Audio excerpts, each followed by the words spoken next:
Maria Santos wiped the grease from her hands with an old rag as she finished adjusting the engine of the military transport truck. The other soldiers barely glanced her way as they walked past the motor pool. To them, she was just another mechanic, someone who fixed their vehicles and stayed safely behind the lines while the real warriors went to fight. They had no idea who she really was. At 28, Maria had been working as a civilian contractor at Forward Operating Base Alpha for 6 months. The remote outpost sat on the edge of contested territory, a strategic location that controlled access to 3 major supply routes. Most of the soldiers stationed there were young men who had never seen serious combat. They treated the female mechanics and support staff like background furniture, barely acknowledging their existence except when they needed something fixed. Maria preferred it that way. She had her reasons for keeping a low profile. The truth was Maria Santos had served 8 years in the Special Forces of the Colombian Army before retiring with the rank of Sergeant Major. She had completed over 40 combat missions in the most dangerous regions of South America, earning 3 medals for valor and a reputation as one of the deadliest soldiers in her unit. But those days were behind her now, or so she thought. She had come to this remote base in Eastern Europe as part of a NATO contractor program, hoping for a quiet job that would let her use her mechanical skills while staying far away from combat zones. After losing her younger brother in a terrorist attack back home, Maria had sworn she was done with fighting. She just wanted to fix engines and live peacefully. The morning started like any other. Maria arrived at the motor pool before dawn, checking the maintenance schedules for the day. 15 vehicles needed service, including 2 armored personnel carriers and a communications truck that had been acting up for weeks. She liked working in the quiet hours before the base came fully alive, when she could focus on her work without the constant chatter and crude jokes from the soldiers. As she was replacing the alternator on one of the APCs, she overheard a conversation between 2 junior officers near the fuel depot. They were discussing intelligence reports about increased enemy activity in the surrounding area. Apparently, reconnaissance drones had spotted several groups of hostiles moving through the forest about 20 kilometers away. The base commander had increased patrols and put everyone on higher alert. Maria continued her work, but part of her mind was already shifting into combat mode. Years of training and experience had taught her to pay attention to such warnings. She found herself mentally cataloging the defensive positions around the base, noting which areas would be most vulnerable to attack. Old habits died hard. By mid-morning, the base was buzzing with nervous energy. Radio chatter increased, and she could see soldiers checking their weapons more frequently. The commanding officer, Lieutenant Colonel Harrison, called an all-hands briefing in the main building. Maria and the other contractors were required to attend. Harrison was a tall, thin man in his 40s who had spent most of his career in administrative roles. He was competent enough at running the day-to-day operations of the base, but Maria could tell from his body language that he was out of his depth when it came to actual combat situations. He stood at the front of the crowded room, clearly uncomfortable as he addressed the assembled soldiers and civilians. Based on intelligence reports, we have reason to believe that hostile forces may be planning an operation against this base, Harrison began, his voice slightly shaky. All leave is canceled, and we're implementing enhanced security protocols immediately. Combat personnel will maintain weapons ready at all times. Support staff and contractors will remain in designated safe areas if any engagement occurs. Maria almost rolled her eyes. She could see several problems with Harrison's approach already. The base's defensive positions were outdated, designed for threats from a previous era. The guard towers had blind spots that could easily be exploited by a coordinated assault team. The communications array was poorly protected, and the ammunition depot was too close to the main barracks. After the briefing, Maria returned to her work in the motor pool, but she kept one ear tuned to the radio communications. Throughout the day, patrol reports came in describing signs of enemy movement. Tracks in the mud, abandoned equipment, communications intercepts suggesting a large force was gathering nearby. Each report made Harrison more nervous, and His anxiety was spreading to the younger soldiers. As the sun began to set, Maria was finishing up maintenance on the last vehicle of the day when Corporal Jenkins approached her workstation. Jenkins was one of the few soldiers who actually talked to her like a human being rather than just barking orders about vehicle repairs. "Hey Maria, you might want to pack a bag and be ready to move quickly," Jenkins said quietly, glancing around to make sure no one else was listening. "The intel guys think something big is coming our way tonight. Command is talking about evacuating non-essential personnel if things get hairy." Maria nodded her thanks, but didn't tell Jenkins that she had no intention of evacuating anywhere. If this base was going to be attacked, these young soldiers were going to need all the help they could get, whether they realized it or not. That evening, as Maria sat in her small quarters reading maintenance manuals, she could hear the tension building throughout the base. Soldiers were talking in hushed voices, checking and rechecking their equipment. The guard posts were doubled, and patrols were increased. But Maria could tell that most of these men had never been in real combat before. They were scared, trying to hide their fear behind bravado and nervous jokes. Around midnight, the first explosion shattered the quiet night air. Maria was instantly awake, her combat instincts taking over before her conscious mind had even processed the sound. She rolled out of bed and grabbed the tactical vest she kept in her closet, along with the compact rifle she had acquired through unofficial channels.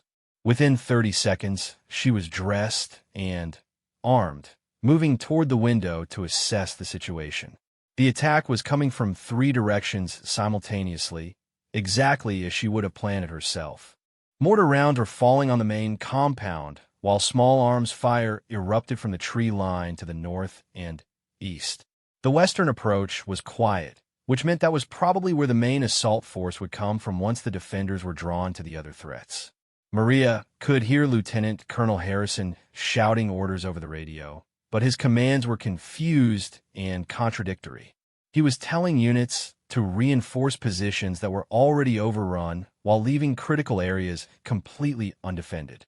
The young soldiers were following orders, but they were walking into a trap. She grabbed her radio and switched to the command frequency. "Control, this is Santos from Motorpool.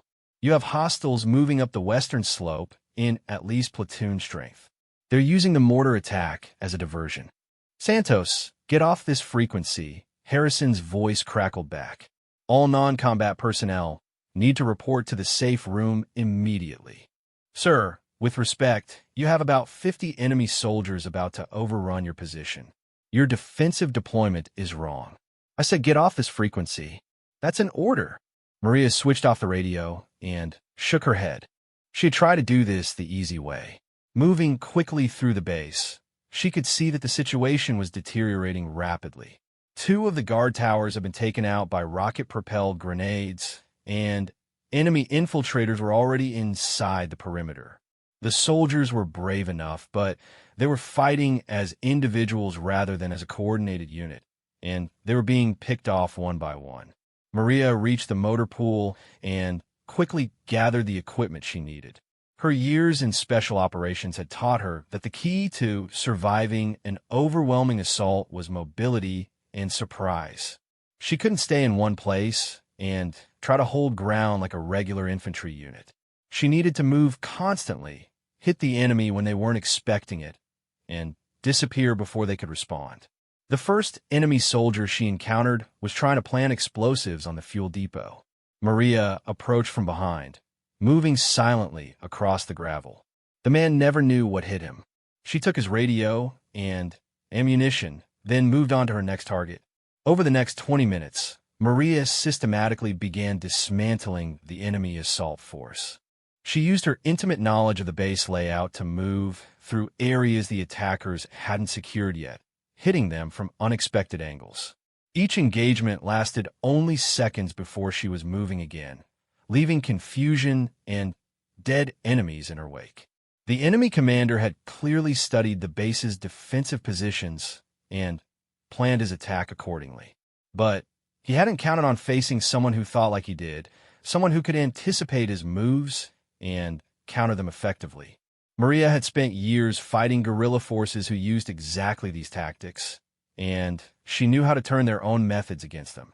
By the time the enemy realized they were facing more than just frightened young soldiers hiding behind sandbags, Maria had already eliminated 8 of their assault team and disrupted their communications network. She could hear their radio chatter growing more frantic as they tried to figure out what was happening to their carefully planned operation. The attack continued through the night, but the tide was beginning to turn. The enemy had expected to overwhelm the base quickly with superior numbers and tactics. Instead, they found themselves facing unexpected resistance from someone who seemed to anticipate their every move. As dawn approached, Maria took position in an abandoned guard tower that overlooked the main approach routes. From here, she could see the full scope of the battle. The base's defenders were still holding the main compound, though they had taken heavy casualties. But the enemy forces were regrouping for what looked like a final assault. Maria counted at least 40 hostiles still active, plus whatever reserves they had held back.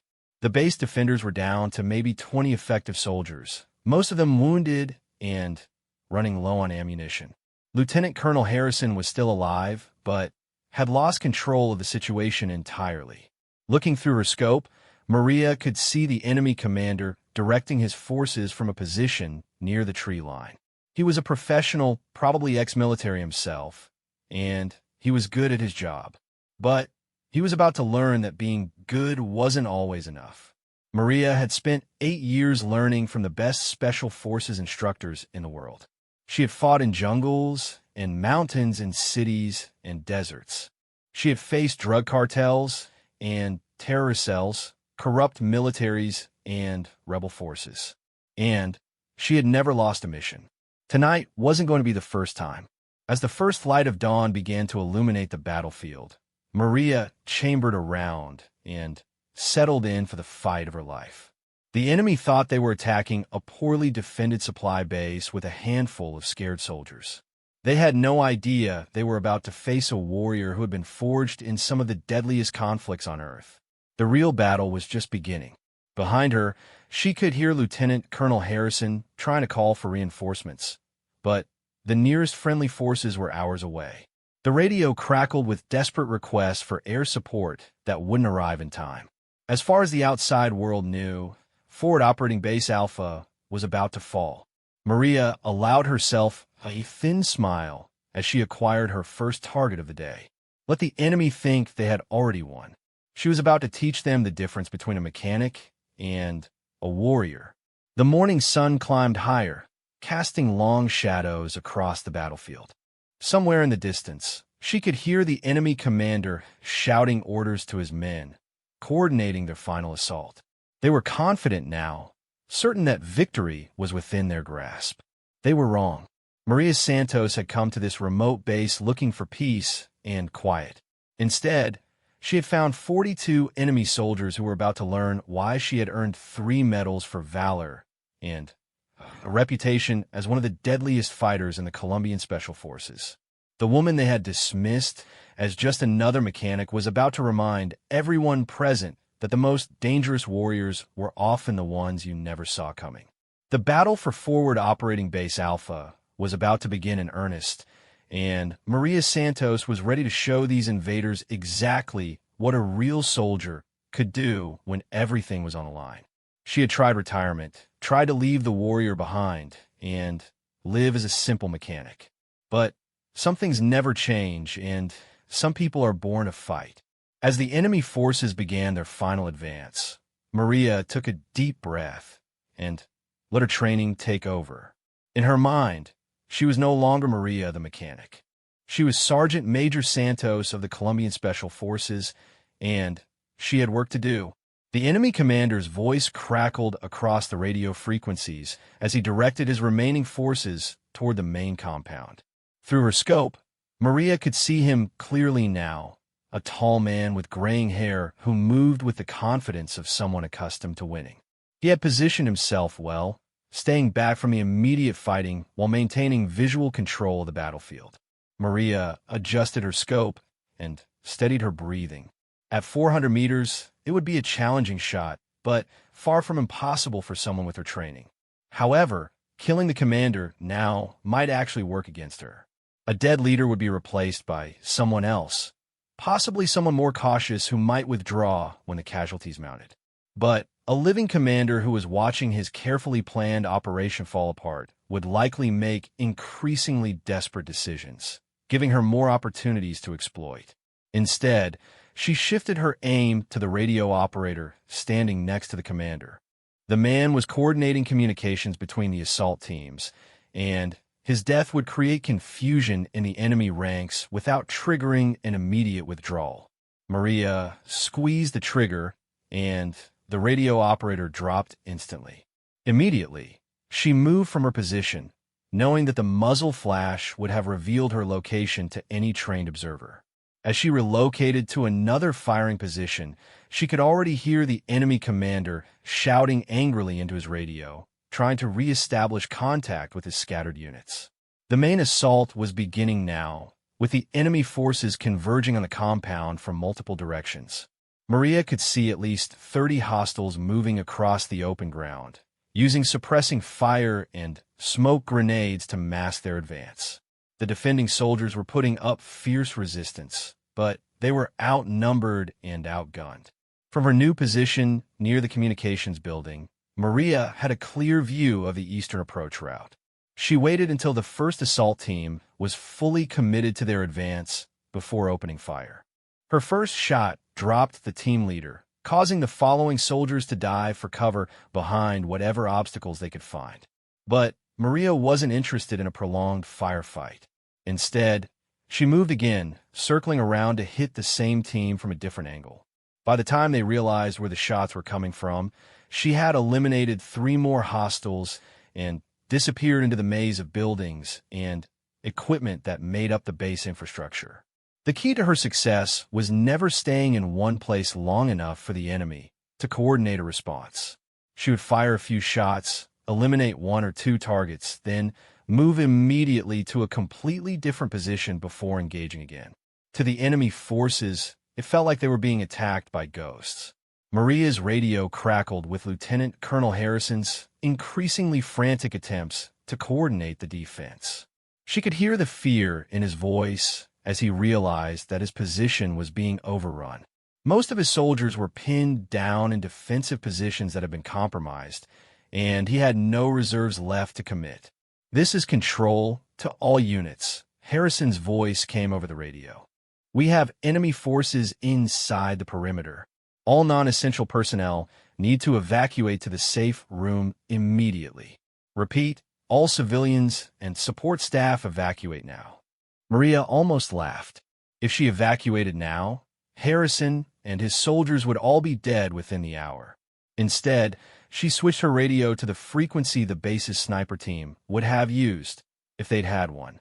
"Control, this is Overwatch," she transmitted, using the call sign a sniper would typically employ. "I have eyes on enemy positions and am engaging targets of opportunity." There was a moment of confused silence before Harrison responded. "Overwatch, what's your position?" "I don't have any sniper teams deployed."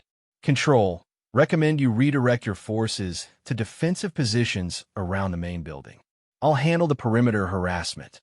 Before Harrison could respond with more questions, Maria switched frequencies and got back to work. She was moving through the maze of shipping containers near the supply depot when she encountered her first close-quarters engagement. 2 enemy soldiers had taken position behind a concrete barrier, using it as cover to fire on the main compound. They never heard Maria approaching from behind until it was too late. The first soldier dropped before his partner even realized they were under attack. The second man spun around, bringing his rifle up, but Maria was already moving. Years of hand-to-hand combat training took over as she disarmed him and eliminated the threat in seconds. She took their ammunition and grenades, then continued moving. By now, the enemy commander was clearly frustrated with the way his operation was developing. Through intercepted radio communications, Maria could hear him demanding status reports from team leaders who were no longer able to respond. His carefully coordinated assault was devolving into chaos as his units lost contact with each other and began taking casualties from an enemy they couldn't locate. Maria reached the motor pool, where she had spent countless peaceful hours working on engines and transmissions. Now was about to become a battlefield. She could see an enemy demolitions team approaching the fuel depot, clearly intending to create a massive explosion that would demoralize the defenders and potentially destroy the base's ability to operate vehicles. She couldn't allow that to happen, not just for tactical reasons, but for personal ones as well. This motor pool had been her sanctuary, the place where she had tried to forget about war and violence. Seeing it threatened by these invaders triggered something deep inside her, a cold anger that she had thought she had left behind. The demolitions team consisted of 4 soldiers, all professionals who knew their business. They had posted a security watch while 2 specialists prepared the explosives. It was a textbook operation, executed with military precision. Unfortunately for them, they were dealing with someone who had written parts of that textbook. Maria approached from the blind spot created by the largest truck in the motor pool, moving with the silent precision that had made her legendary in special operations circles. The security watch was focused outward, looking for threats from the main compound, not expecting someone to emerge from the very area they were trying to destroy. The first guard went down without a sound.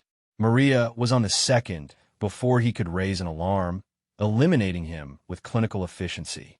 The 2 demolition specialists were so focused on their work that they didn't notice anything was wrong until Maria was standing directly behind them.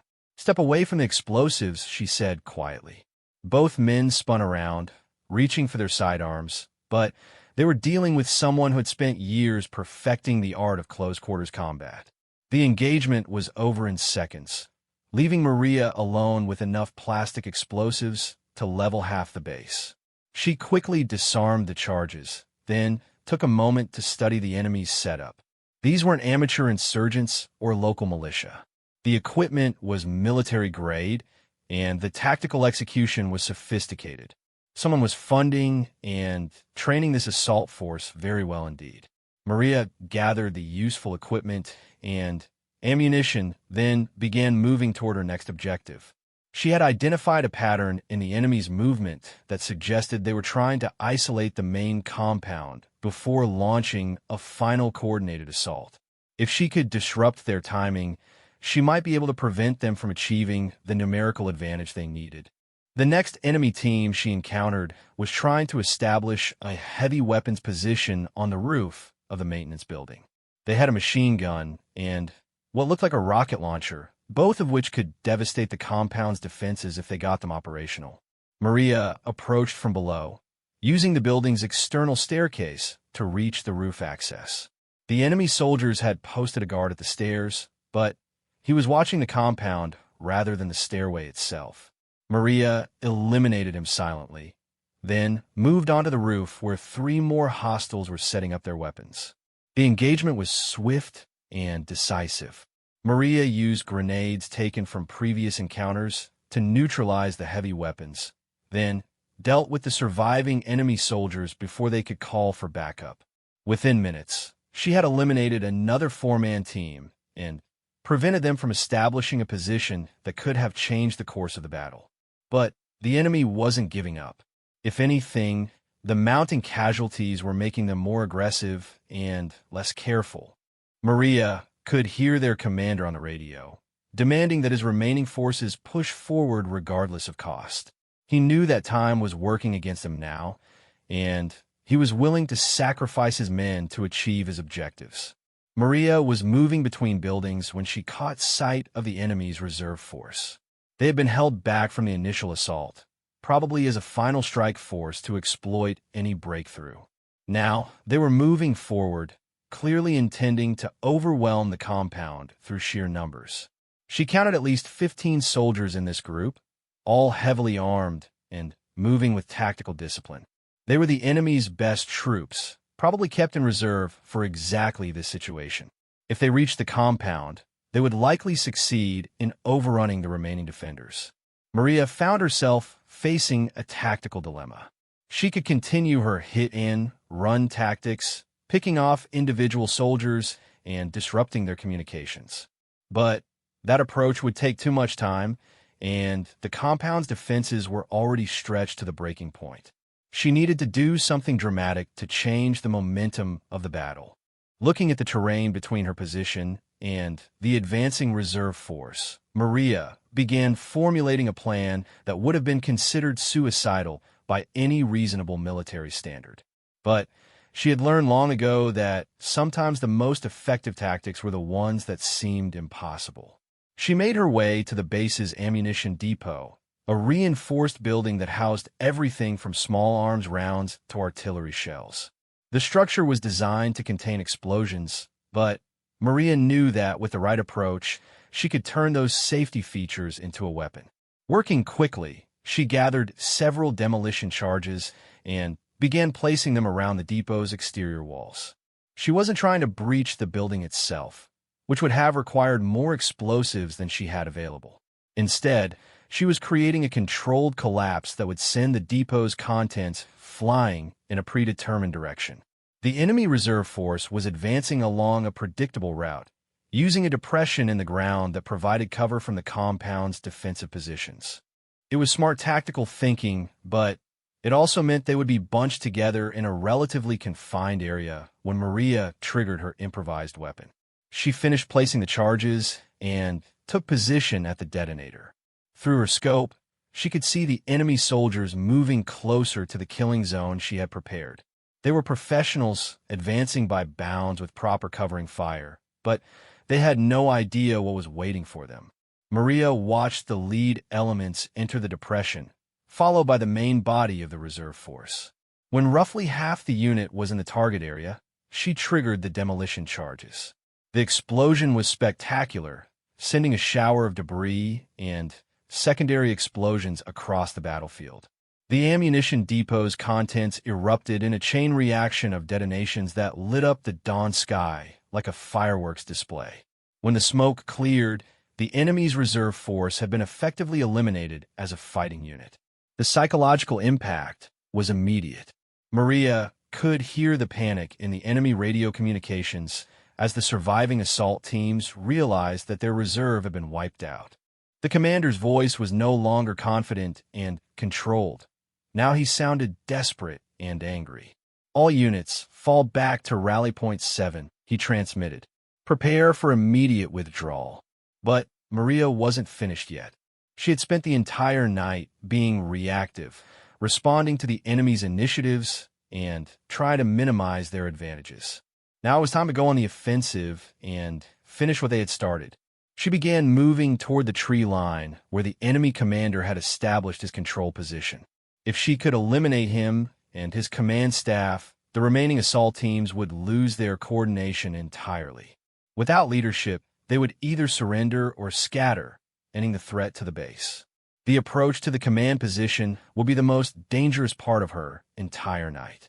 Unlike the assault teams who were focused on their immediate objectives, the command staff will be watching for exactly this kind of threat. They would have security teams posted and would be expecting someone to try to disrupt their operations. But Maria had advantages they couldn't account for. She knew the terrain intimately from months of working at the base, and she understood their tactical doctrine from years of studying similar enemies. Most importantly, she was fighting alone, which meant she could move and react faster than any coordinated unit. As she approached the enemy command position, Maria could see the full scope of their operation. This hadn't been a random raid or a probe of the base's defenses. Someone had invested significant resources in planning and equipping this assault force. The question was why a relatively unimportant supply depot warranted such attention. That was a mystery for later, though. Right now, she had a job to finish. Maria moved through the forest with the silent precision of a predator, closing in on her final targets. Behind her, she could hear the sounds of battle beginning to fade as the surviving enemy soldiers tried to disengage and withdraw. But their commander was still out there, still coordinating their retreat, and still dangerous as long as he remained alive. The real fight was just beginning, and Maria Santos was ready to end this war once and for all.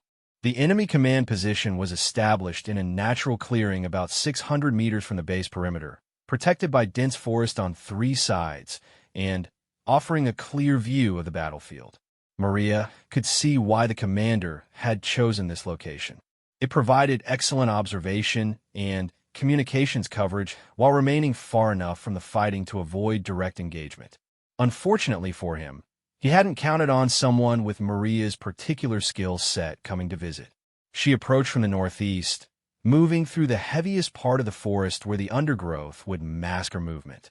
Years of jungle warfare had taught her to read the terrain like a book, finding paths that avoided dry leaves and brittle branches that might give away her position. Through her scope, she could see the enemy command structure clearly now. The commander was there, along with a communications specialist and at least 4 bodyguards. They had established a defensive perimeter, but it was designed to protect against an attack from the direction of the base, not from someone approaching through the forest behind them. Maria settled into position behind a fallen log about 200 meters from the target area. From here, she had clear sight lines to all the enemy personnel and multiple escape routes if the situation went bad.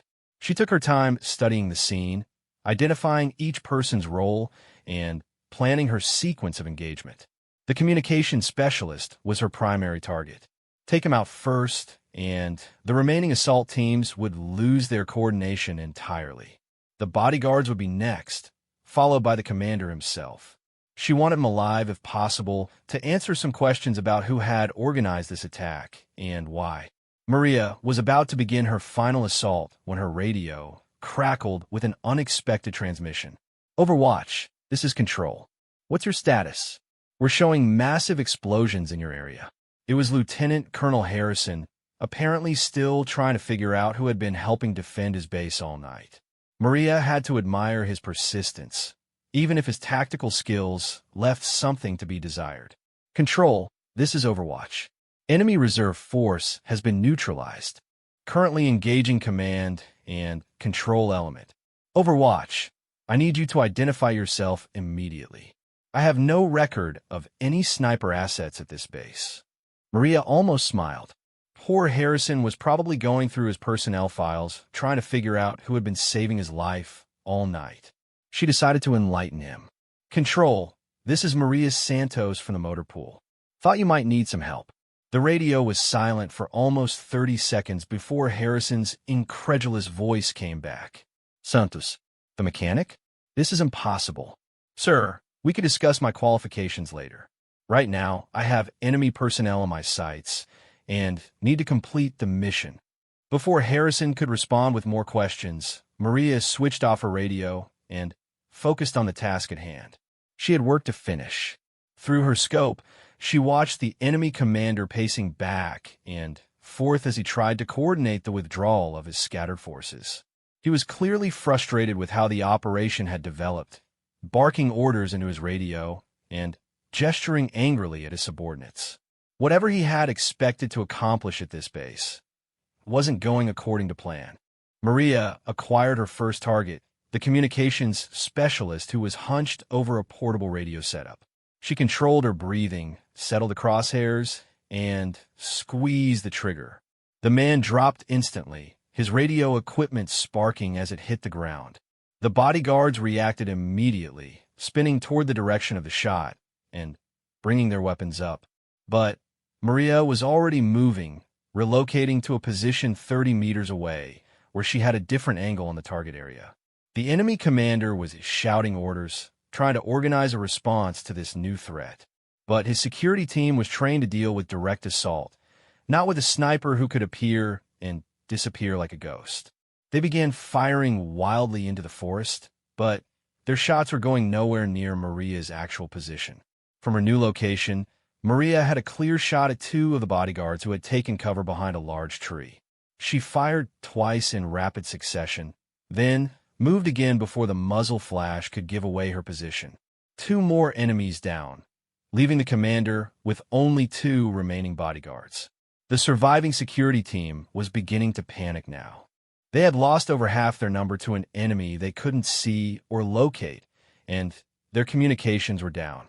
The commander was still trying to maintain control, but Maria could see the fear in his body language as he realized how exposed his position had become. She decided it was time to end this.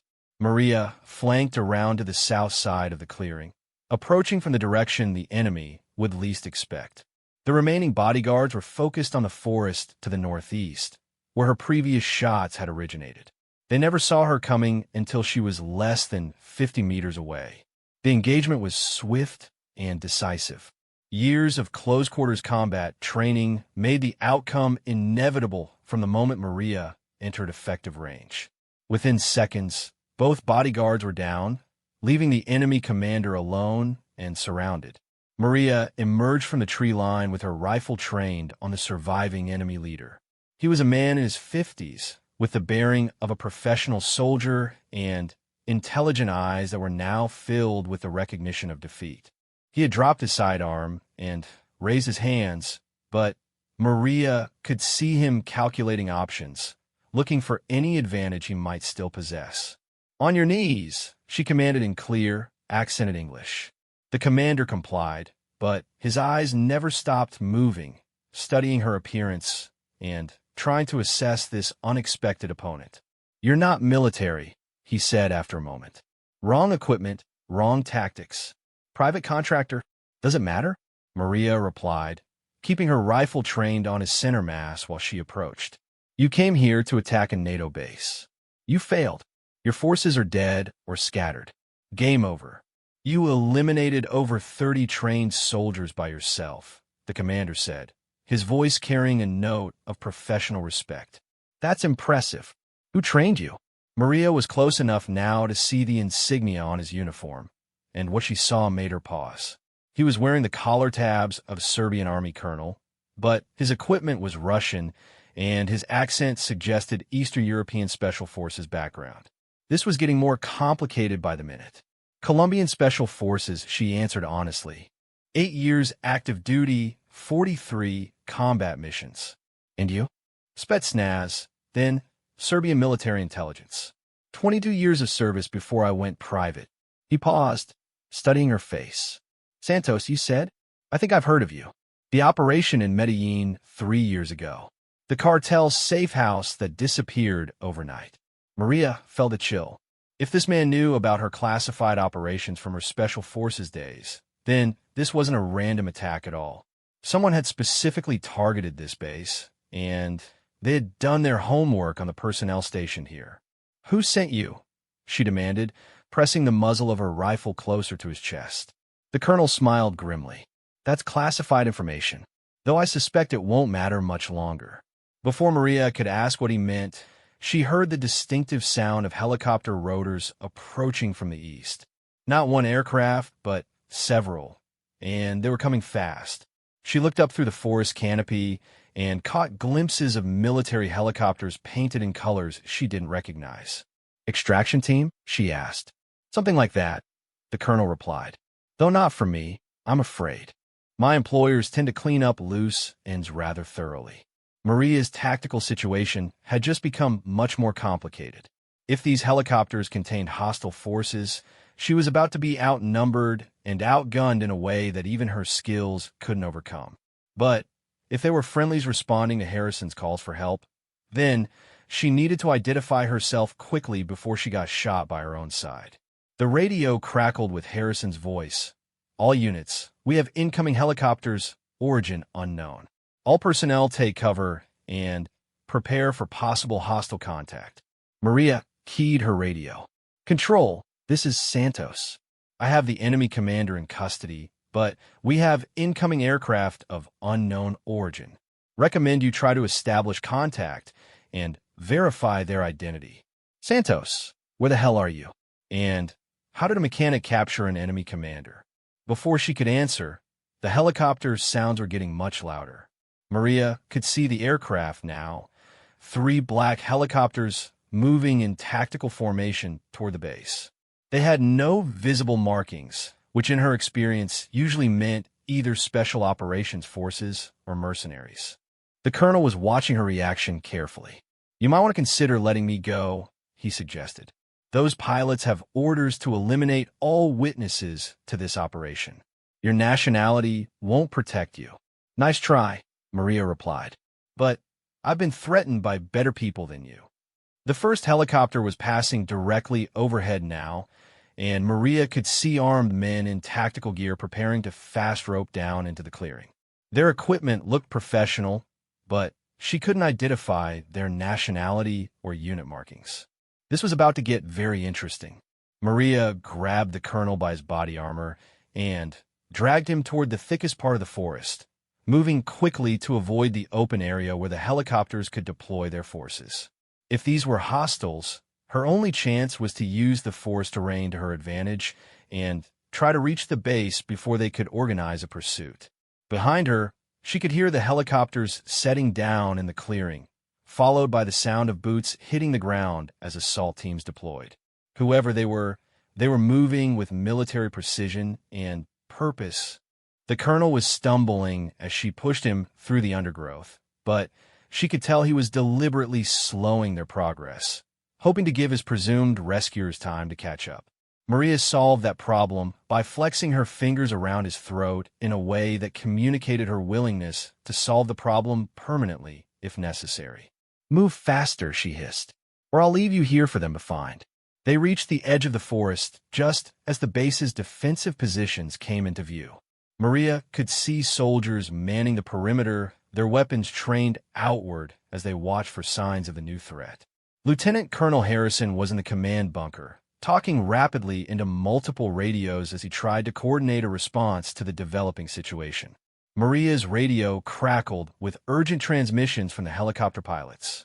To her surprise, they were speaking English with American accents, and they were identifying themselves as a NATO rapid response team dispatched to assist with the base defense. "Forward operating Base Alpha, this is Sabre 6. We are NATO forces responding to your distress call. Request immediate status report and target identification." Harrison's relief was audible as he responded. "Sabre 6, this is Alpha Control. We have just repelled a major assault on this base. Enemy forces scattered, but we have reports of remaining hostiles in the surrounding area. Alpha Control, we are deploying search teams to sweep the perimeter. All base personnel remain in defensive positions until we complete our security sweep." Maria was about to announce her position when the colonel spoke quietly beside her. "Those aren't NATO forces," he said. "I know that unit calls sign. They're private military contractors working for the same people who hired me." If he was telling the truth, then the situation had just become much worse. Not only was she dealing with the remnants of the assault force, but now she had a fresh team of professional soldiers who thought she was a hostile target. And worse, Lieutenant Colonel Harrison had no idea that his supposed rescuers were actually part of the enemy force. Maria keyed her radio to the emergency frequency. "Alpha Control, this is Santos. Do not trust the helicopters. Repeat, do not trust the incoming aircraft. They're hostile forces. Santos, what's your location? And how do you know they're hostile?" Before she could answer, automatic weapons fire erupted from the direction of the base. The helicopter teams had apparently decided to stop pretending to be friendly and were engaging the defensive positions directly. Harrison's confused voice came over the radio as he tried to understand why his supposed reinforcements were shooting at him. Maria was now facing the tactical situation she had been dreading all night. She was alone in hostile territory with a prisoner, surrounded by professional soldiers who wanted her dead, and cut off from any friendly support. The base defenders were brave but inexperienced, and they were about to be overwhelmed by a force that was fresh, well-equipped, and highly trained. But Maria Santos had spent 8 years learning how to turn impossible situations to her advantage. She hadn't survived 43 combat missions by giving up when the odds looked bad. If anything, this was exactly the kind of challenge that brought out the best in her abilities. She looked at the enemy colonel, who was watching her with something approaching admiration. "You could surrender now," he suggested. "My employers might be willing to negotiate for someone with your skills." Maria's response was to zip-tie his hands behind his back with a restraint she had taken from one of the bodyguards. "Thanks, but I already have a job. The battle for Forward Operating Base Alpha was entering its final phase, and Maria Santos was about to show everyone involved why the most dangerous warriors were the ones nobody saw coming. She had started this night as a mechanic trying to live peacefully. She was going to end it as the soldier she had always been, no matter what the cost. The helicopters were disgorging more soldiers now, professional contractors who moved with the confidence of men who had never lost a battle. They had superior numbers, better equipment, and the advantage of surprise. They had no idea what they were really up against. Maria checked her ammunition, secured her prisoner, and began moving toward the base perimeter. 42 enemies down, and counting. The night wasn't over yet, and neither was Sergeant Major Maria Santos, no matter what name tag she wore on her coveralls. The mechanic was gone. The warrior had returned, and she had unfinished business to attend to. As the first contractor team moved past her concealed position, Maria smiled grimly and began planning her next 30 kills. After all, she had a reputation to maintain.